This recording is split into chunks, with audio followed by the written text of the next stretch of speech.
ప్రతి ఒక్కరికి జీవితాంతం గుర్తుండిపోయే రోజు. ఎన్నో కలలు కంటూ కొత్త జీవితంలోకి అడుగు పెట్టాలని, పెళ్లిని మరింత మధురంగా జరుపుకోవాలని కోరుకునే కొత్త జంటలకు దుబాయ్ ప్రభుత్వం బంపర్ గిఫ్ట్ ఇచ్చింది. 10 రోజుల పూర్తి స్థాయి వేతనంతో కూడిన సెలవులు మంజూరు చేస్తూ ప్రధానమంత్రి షేక్ మొహమ్మద్ బిన్ రషీద్ 31వ నెంబర్ డిక్రీపై సంతకం చేశారు.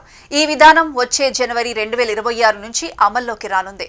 పెళ్లి చేసుకునే జంటలకు అనేక దేశాల ప్రభుత్వాలు, ప్రైవేటు కంపెనీలు మాతృత్వపు సెలవులతో పాటు పితృత్వపు సెలవులు కూడా ఇస్తున్నాయి.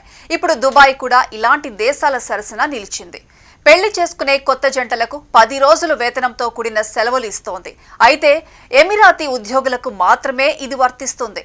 దుబాయ్ ప్రభుత్వంలోని అన్ని శాఖల ఉద్యోగులు, దుబాయ్ ఇంటర్నేషనల్ ఫైనాన్షియల్ సెంటర్లో పనిచేసే ఉద్యోగులు కూడా ఈ హక్కు పొందుతారు. అయితే ఒక్క నిబంధన పెట్టింది. పెళ్లి చేసుకునే జంటలో కనీసం ఒకరు ఎమిరాతీ పౌరుడు లేదా పౌరురాలు అయి ఉండాలి. అలాగే ప్రొబేషన్ పీరియడ్ పూర్తి చేసిన వారికే ఈ ప్రయోజనం వర్తిస్తుంది. పెళ్లైన వెంటనే సెలవు తీసుకోవాలన్న షరతు కూడా లేదు. వచ్చే ఏడాదిలోగా విడతల వారీగా సెలవులు ఉపయోగించుకునే అవకాశం ఉంది. వారి శాఖాధికారుల అనుమతి ఉంటే పెళ్లి సెలవుతో పాటు ఇతర లీవులు కలిపి వాడుకునే వెసులుబాటు ఉంటుంది. ఈ సెలవుల సమయంలో పూర్తి జీతం, అలవెన్సులు, ఇతర ప్రయోజనాలు యథావిధిగా అందుతాయి.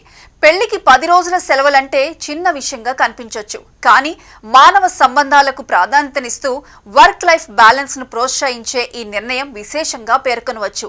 అత్యంత వేగంగా అభివృద్ధి చెందుతున్న దేశాల్లో ఒకటైన దుబాయ్ పనికి తగ్గ ఆకర్షణీయమైన వేతనాలు చెల్లించడం, పనిని బట్టి జీతాలు పెంచి ప్రోత్సహించడమే కాక మనుషుల భావోద్వేగాలకు విలువ ఇస్తూ నూతన దిశగా అడుగులు వేస్తోంది. పెళ్లంటే జీవితానికే మలుపు. దానికో ప్రాధాన్యతనివ్వటం, ప్రభుత్వ నిబంధనల్లో ప్రతిబింబించడమే ఈ నిర్ణయం గొప్పతనాన్ని చూపిస్తోంది. ముస్లిం దేశాలంటే కఠిన షరియా చట్టాలు అనుకునే ప్రపంచానికి దుబాయ్ మరోసారి తన ఆధునికత, మానవతావాద దృక్పథాన్ని చాటి చెప్పింది. దుబాయ్ను ఆదర్శంగా తీసుకొని ఇతర అరబ్ దేశాలు కూడా వర్క్ లైఫ్ బ్యాలెన్స్ వైపు అడుగులు వేయాలని కోరుకుంటాయనడంలో ఆశ్చర్యం లేదు.